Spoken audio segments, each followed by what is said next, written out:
This laptop can easily play Valorant at more than 180 FPS. It comes with a super fast 144Hz display and it's one of the best budget gaming laptop in under rupees 60,000. PC gaming is expensive, but it doesn't have to be, because I have with me the brand new HP Victus featuring a Ryzen 5 and a Radeon 6500M GPU. And this whole thing is priced at only rupees 56,000. Therefore, making this India's most affordable gaming laptop under rupees 60,000. Well, यकीन नहीं होता ना? Then let me show you how good it really is. चलो, सबसे पहले let's unbox this thing. Inside the box, you get a power cable, as you can see right over here. You get a charger, 150-watt charger, very small, right over here. And you get the laptop itself. So this is the new and improved HP Victus 15.6 and it looks a little bit different than before. Most importantly, for two reasons. Previously, the corners were sharp, but now they are a bit rounded. Also, earlier, you could only get the 16.1-inch HP Victus laptop, but now with the introduction of 15.6-inch variant, not only are there more options, but I feel that this one is better proportioned despite being smaller. And while there are plenty of physical design changes on this laptop, the overall color and the theme is a dead giveaway of the HP Victus series. Now, before we talk about anything else, let me quickly walk you through this machine's specs. It comes with an AMD Ryzen 5 5600H, which is a high-performance hexacore CPU. And speaking of the GPU, we have the Radeon RX 6500M, the successor to the Radeon 5500M. Quick history lesson. The Radeon 5500M was similar in performance to the NVIDIA GTX 1650. Now, this laptop has the Radeon RX 6500M, which is slightly more performance oriented than the Radeon 5500M. And therefore, in the synthetic benchmarks such as 3D Mark's Firestrike and TimeSpy, we can see a clear picture. The RX 6500M scores better than its successor 5500M and also the pricier GTX 1650. The HP Victus laptop also has 512GB SSD, whose read and write speeds are pretty decent, and you can also see its comparison with other similarly priced gaming laptops. As for the 8GB RAM, the laptop has one additional memory slot, so you can upgrade it whenever you have enough money. But there is one really important thing that I need to talk about. You see, old HP Victus laptops used to have this very loose hinge with them, and it was very problematic. Primarily because even in a budget mainstream entry-level laptop like this one, the hinge is pretty solid, as you can see. But I'm glad to tell you that HP has rectified this issue somewhat in their newer model. I mean, it is still not as good as I would like it to be, but there's definitely some improvement over here from the previous generation.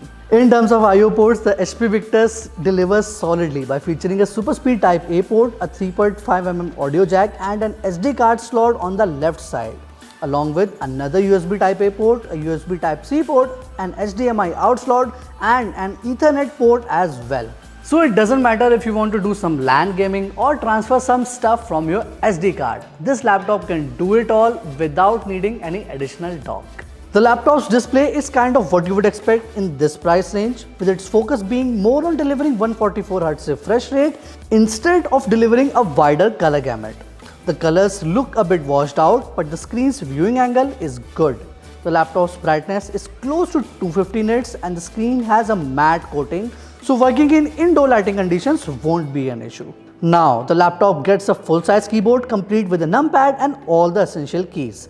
Various keys for the things like changing volume, brightness are coupled with the function keys, and you get a dedicated button for the home and gaming center and also the calculator app. The trackpad continues to be fairly big in size, which is one of my favorite things about this laptop. Now, HP is claiming up to 7% performance improvement in airflow. But does that really translate into real-world performance difference? Well, here are some throttle test results to check the same.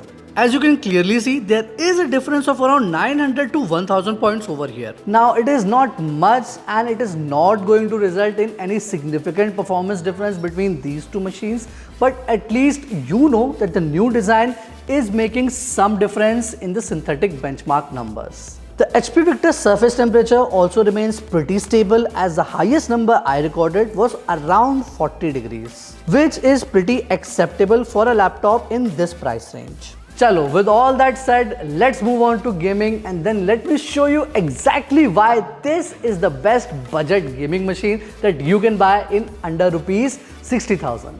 First, I started my benchmark with the Shadow of the Tomb Raider, and since none of the cards over here support DLSS, I have kept it off and I have kept the graphics preset at high. So you can see that the Radeon 6500M is easily leading the pack.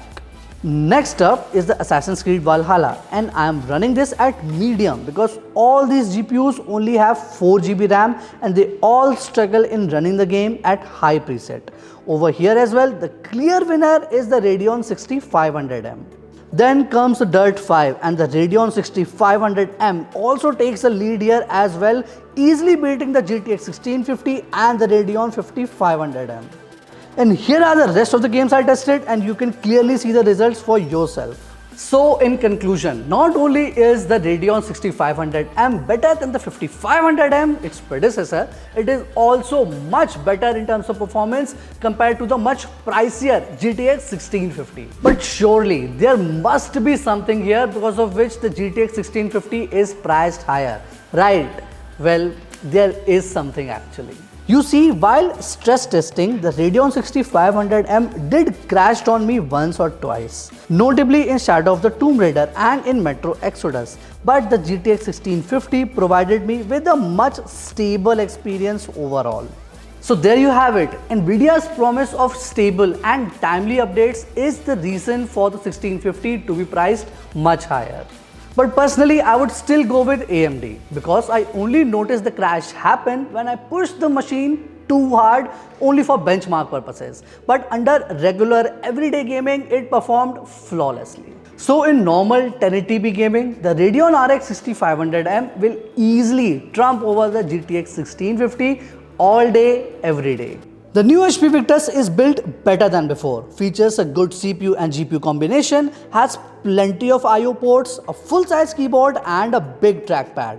Its 8 GB RAM and above average display are a bit downer, but I think this kind of expectation isn't suitable in this budget range. Also, you can easily upgrade the RAM whenever you want, thus easily making this the best budget gaming laptop in under 60,000 in India. So what do you think? Let me know in the comment section below, and if you have any doubts, let me know them as well. This is Yatnesh Dubey signing off, and I will see you guys next time.